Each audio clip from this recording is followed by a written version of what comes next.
Japan के doctors हैं, उन्होंने एक रिसर्च की, शायद मैं कई मजलिसों में बता चुका हूं, रिसर्च की कि इंसान बूढ़ा क्यों होता है। असलन बुढ़ापे का वजह क्या, बुढ़ापे का रीजन क्या है। तो इन्होंने देखा इंसान की बॉडी में एक मादा है, एक लिक्विड है जो निकलता है, जिसको जवानी के सेल बोलें आप, जिससे इंसान जवान रहता है। अब बोलते हैं 34-35 ईयर के बाद वो बनना खत्म हो जाता है, यानी 35 साल तक या 40 साल तक वो बनता रहता है, और क्योंकि बनता रहता है इंसान जवान रहता है। अब वो बनना खत्म हो जाता है, जैसे वो बनना खत्म हो जाता है इंसान बूढ़ा होना शुरू हो जाता है, बाल सफेद होना शुरू हो जाते हैं, खाल पे झुर्रियां आना शुरू हो जाती हैं, घुटनों में तकलीफ होना शुरू हो जाती है। तो अगर इमाम ज़माना आज तक जिंदा हैं तो मेडिकली कोई रीजन है ना।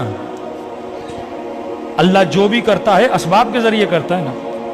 हमारा वो मटीरियल और मादा खत्म हो जाता है, मौला का खत्म ही नहीं हो रहा। तो मौला अभी तक क्या है, जवान है। खुदा जिसे चाहे 1000 साल हजरत नूह को जिंदगी दी, भाई नूह कैसे जिंदा रहे, आज 120 साल ही बंदा जिंदा नहीं रह सकता।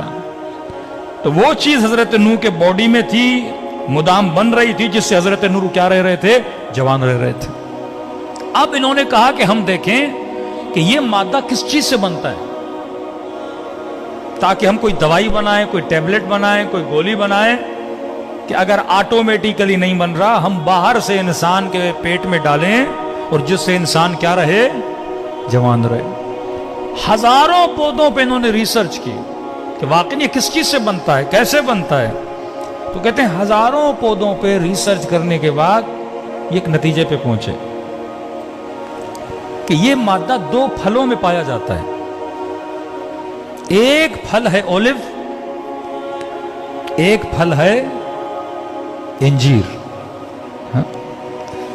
इन दोनों में पाया जाता है, और ये दोनों जवान रहने के फल हैं।